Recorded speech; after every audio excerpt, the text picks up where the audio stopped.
সাভারে ঢাকা-আরিচা মহাসড়কে বাসের ধাক্কায় অ্যাম্বুলেন্সের সিলিন্ডার বিস্ফোরণে ৪ জন নিহত হয়েছেন। এ সময় অ্যাম্বুলেন্স, বাসসহ ৩ যানে আগুন লেগে যায়। রাত ২টার দিকে ব্যাংকটাউন এলাকায় এই দুর্ঘটনা ঘটে। এ বিষয়ে আরও জানাতে এবার সাভার থেকে যোগ দিচ্ছেন সহকর্মী রুবেল আহমেদ। রুবেল, ফায়ার সার্ভিস তো ঘটনাস্থলে পরবর্তীতে উপস্থিত হয়, তো দুর্ঘটনার কারণ সম্পর্কে তারা কিছু জানাতে পেরেছে কিনা, আর যে ৪ জন নিহত হয়েছেন অ্যাম্বুলেন্সের যাত্রী, তাদের পরিচয়ের কোনো তথ্য পেয়েছেন কি?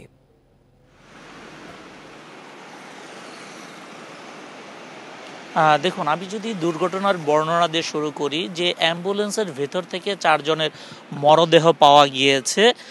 তো এই অ্যাম্বুলেন্সটি ঢাকাগামী ছিল, অর্থাৎ ঢাকা-আরিচা মহাসড়ক দিয়ে এই অ্যাম্বুলেন্সটি ঢাকার দিকে যাচ্ছিল। যাওয়ার পথে এই অ্যাম্বুলেন্সের চালক কিন্তু ঢাকা-আরিচা মহাসড়কের সাভারের যে পুলিশ টাউন এলাকা রয়েছে, সেই পুলিশ টাউন এলাকায় এসে কিন্তু চালক নিয়ন্ত্রণ হারিয়ে রোড ডিভাইডারের সাথে অ্যাম্বুলেন্সটিতে কিন্তু সে উঠিয়ে দেয়। এরপরেই কিন্তু সেই অ্যাম্বুলেন্সের পেছনে থাকা ঝুমুর পরিবহনের অপর একটি যাত্রীবাহী বাস অ্যাম্বুলেন্সটিকে যখন পেছন থেকে ধাক্কা দেয়, তখন আমরা কিন্তু দেখতে পেয়েছি সেই অ্যাম্বুলেন্সটিতে কিন্তু অগ্নিকাণ্ডের ঘটনা ঘটে, এবং সেই অগ্নিকাণ্ডে অ্যাম্বুলেন্স এবং সেই ঝুমুর পরিবহনের বাসটিতে কিন্তু আগুন ধরে যায়। ঠিক একই সময় ঢাকার দিকে শ্যামলী পরিবহনের আরও একটি বাস যাচ্ছিল, সেই বাসের চালকও কিন্তু নিয়ন্ত্রণ হারিয়ে যে দুটি যানবাহনে আগুন ধরে গিয়েছিল, সেই দুটি যানবাহনের সাথে কিন্তু সেই বাসটিরও কিন্তু সংঘর্ষ হলে সেই বাসেও কিন্তু অগ্নিকাণ্ডের ঘটনা ঘটে। অর্থাৎ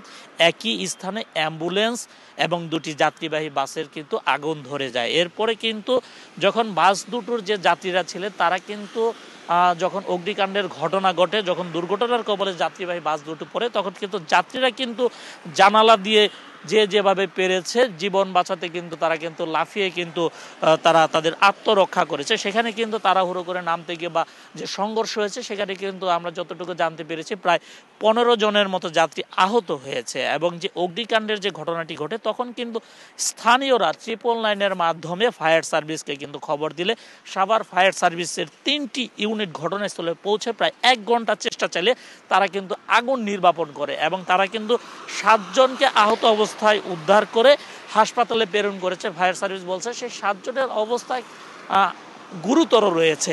এবং আগুন নির্বাপনের পরে ফায়ার সার্ভিসের কর্মীরা কিন্তু যাত্রীবাহী বাস এবং অ্যাম্বুলেন্সের তল্লাশি চালিয়েছেন, এবং তারা সেই তল্লাশি চালিয়ে যাত্রীবাহী বাসগুলোতে কোনো মরদেহ পায়নি। তবে ফায়ার সার্ভিসের কর্মীরা আমাদেরকে জানান, তারা যখন সে অ্যাম্বুলেন্সের ভেতরে তারা তল্লাশি চালিয়েছে, তখন কিন্তু তারা অ্যাম্বুলেন্সের ভিতরে একদম পুরা অবস্থায়, দগ্ধ অবস্থায় 4টি মরদেহ তারা দেখতে পান। পুলিশ কিন্তু যে 4টি মরদেহ পাওয়া গিয়েছে, তাদের কিন্তু পরিচয় এখন পর্যন্ত জানাতে পারেনি। তবে যে 4 জন নিহত হয়েছেন বা দগ্ধ হয়ে মারা গিয়েছেন, সেখানে কিন্তু আমরা যতটুকু পুলিশের কাছ থেকে এবং ফায়ার সার্ভিসের কাছ থেকে তথ্য পেয়েছি, তারা আমাদেরকে জানিয়েছেন সেখানে একটি শিশুর মরদেহ রয়েছে, 2 জন নারীর মরদেহ রয়েছে, এবং একজন পুরুষ ব্যক্তির মরদেহ রয়েছে। ধারণা করা হচ্ছে পুরুষ যে ব্যক্তিটি রয়েছেন, তিনি অ্যাম্বুলেন্সের চালক ছিলেন, এবং যে 2 জন নারী হয়তোবা তারা অ্যাম্বুলেন্সের যাত্রী ছিলেন, এবং যে শিশুটি, সেই শিশুটিকে অ্যাম্বুলেন্সের ভেতরে যেখানে রুগীদেরকে নিয়ে যাওয়া হয়, রুগী বহন করা হয়, যে সিটটি রয়েছে, সেই সিটের মধ্যে সেই শিশুটিকে পাওয়া গিয়েছে, যার কারণে ফায়ার ঘটনা সার্ভিস। ঘটেছে, যে কয়েকজন আহত হয়েছেন তাদের মধ্যেও নিশ্চয়ই অনেকে দগ্ধ আছেন। আশপাশের কোন জায়গায় তাদেরকে চিকিৎসা দেওয়া হচ্ছে, এ বিষয়ে কোনো তথ্য জানতে পেরেছেন?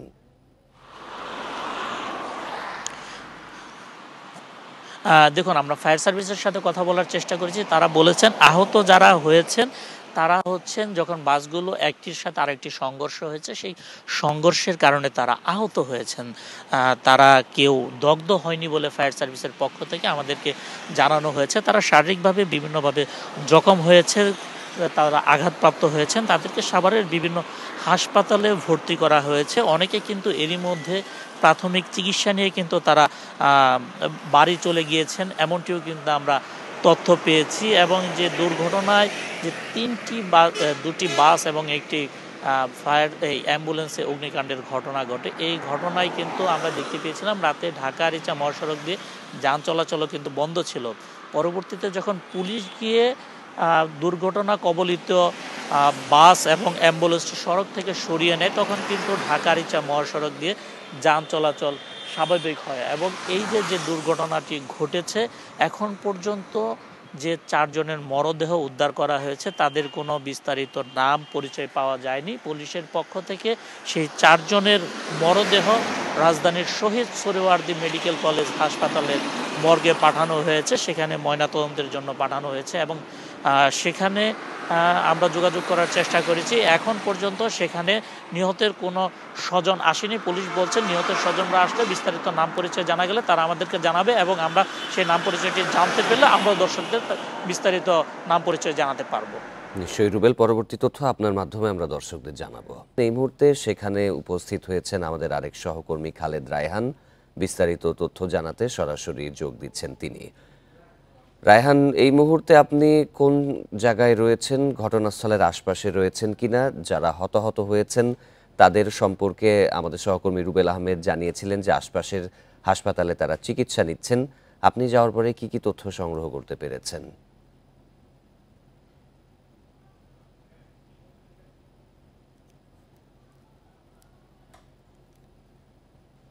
রায়হান, আমাকে শুনতে পাচ্ছেন?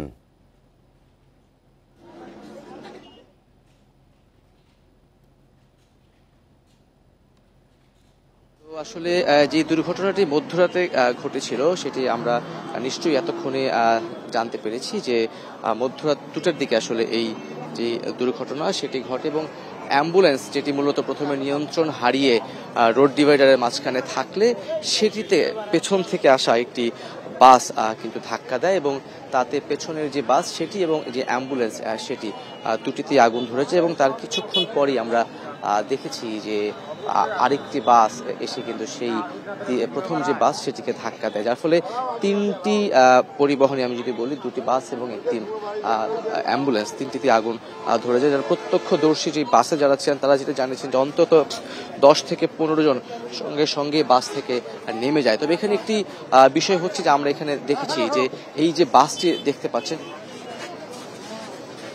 বাসের ভেতরে অন্তত এখানকার প্রত্যক্ষদর্শী যারা আছেন তারা যেটি বলছেন অন্তত 50 থেকে 60টি ছাগল পরিবহন করা হচ্ছিল, যেটি একেবারেই নিয়ম বহির্ভূত। এবং যে আমরা যেটি ডেক যেটিকে আমরা বলে থাকি বাসের, সেই বাসের এই যেখানে মাল সামানা নেওয়া হয়, সরঞ্জাম নেওয়া হয়, সেই জায়গাতেই মূলত তারা 50 থেকে 60টি ছাগল কিন্তু তারা বহন করছিল, এবং প্রত্যেকটি ছাগল কিন্তু আসলে এখানে মারা গেছে। কারণ যেহেতু আগুন লেগে গেছে, পুরো বাসটিতে আগুন লেগে গেছে, যার ফলে কিন্তু এই যে পুরো ভেতরে যে সকল প্রাণী ছিল ছাগল, প্রত্যেকটি ছাগলই কিন্তু মারা গেছে। এবং এছাড়াও যে 4 জন নিহতের খবর আমরা এখন পর্যন্ত পেয়েছি, সে 4 জনের আসলে পরিচয় এখন পর্যন্ত জানা যায়নি। ফায়ার সার্ভিসের পক্ষ থেকে যেটি বলা হচ্ছে যে 4 জনকেই কিন্তু পাঠানো হয়েছে শহীদ সোহরাওয়ার্দী মেডিকেল কলেজ হাসপাতালে। আমরা যেমনটি জানতে পেরেছি যে এই প্রত্যেকেই নিহত যারা হয়েছেন তাদের প্রত্যেকেই কিন্তু অ্যাম্বুলেন্সের যাত্রী। এবং আমি যদি একটু অ্যাম্বুলেন্সটা দেখানোর চেষ্টা করি, আসলে এখন ঠিক যেই জায়গাটিতে অ্যাম্বুলেন্স এবং বাসটিকে দাঁড়া করানো হয়েছে তার ঠিক আধা কিলোমিটার দূরে ঘটনাটি ঘটেছিল। কিন্তু যেহেতু এটি একটি প্রধান সড়ক, যার ফলে প্রধান সড়কের যান চলাচল স্বাভাবিক করার জন্য সেই জায়গাটিকে একটু সরিয়ে এনে এই গাড়ি দুটোকে এখানে রাখা হয়েছে। এবং এখন পর্যন্ত যারা মারা গেছেন যেমনটি বলছিলেন যে তাদের পরিচয় কিন্তু পাওয়া যায়নি, তাদের পরিচয় শনাক্তের চেষ্টা চলছে। যেহেতু অ্যাম্বুলেন্সে রয়েছে, অ্যাম্বুলেন্সের নাম্বার ধরে গাড়িটি কারা চালাচ্ছিলেন সেটিকে বিশ্লেষণ করেই হয়তো খোঁজার চেষ্টা করা হচ্ছে। তবে সোহরাওয়ার্দী মেডিকেল কলেজ হাসপাতালে ময়না তদন্তের জন্য 4 জনকেই পাঠানো হয়েছে এমনটি পুলিশের পক্ষ থেকে জানানো হয়েছে, এবং তার সঙ্গে এই ঘটনার আশেপাশে সিসিটিভি ফুটেজ বিশ্লেষণ করে তদন্তের কাজও কিন্তু শুরু হয়েছে। এখন পর্যন্ত কোনো তদন্ত কমিটির কথা আমরা জানতে পারিনি, তবে তদন্ত কাজ শুরু করে সেখানে ঘটনাস্থলে আমরা দেখেছিলাম আইন শৃঙ্খলা বাহিনীর সদস্যরা রয়েছেন, তাদের সঙ্গে বিভিন্ন বাহিনীর সদস্য রয়েছেন। মূলত কি কারণে ঘটেছে এবং যে অ্যাম্বুলেন্সটি প্রথমে নিয়ন্ত্রণ হারিয়েছে সেটি কি একা একাই নিয়ন্ত্রণ হারিয়েছে নাকি অন্য কোনো ইস্যু ছিল, সেই ব্যাপারগুলো আসলে খতিয়ে দেখা হচ্ছে। যারা আহত হয়েছেন বিশেষ করে বাসের যে সকল যাত্রী ছিলেন তাদের মধ্যে অনেকেই কিন্তু আহত হয়েছেন, এখন পর্যন্ত বাসের যাত্রীদের নিহত হওয়ার খবর আমরা পাইনি, তবে অনেকেই গুরুতর অবস্থায় হাসপাতালে, আশেপাশের বিভিন্ন হাসপাতালে তারা কিন্তু ভর্তি হয়েছেন। দেখতে পাচ্ছেন যে উৎসুক জনতার যে ভিড় সেটি কিন্তু আসলে রয়েছে, তারা এখানে দেখতে আসছেন। যদিও এই জায়গাটিতে এখন পর্যন্ত আইন শৃঙ্খলা বাহিনীর সদস্য যারা আছেন তারা কিন্তু এখনো আসেনি। বলা যায় যে রাত 2টার পরের ঘটনা। প্রথমে যে অ্যাম্বুলেন্সটি সেটি নিয়ন্ত্রণ হারিয়ে গেলে পেছন থেকে একটি বাস এসে সেটিকে ধাক্কা দেয়, তারপরে আরেকটি বাস তাকে ধাক্কা দিলে দুটি বাস এবং অ্যাম্বুলেন্স তিনটিতেই কিন্তু আগুন ধরে যায়। 4 জন নিহতের খবর পাওয়া গেছে, আরো কয়েকজন আহত রয়েছে এবং একটি বাসের ভিতরে প্রায় 50 থেকে 60টি গবাদি পশু, ছাগল ছিল, সেগুলো প্রত্যেকটিই কিন্তু মারা গেছে।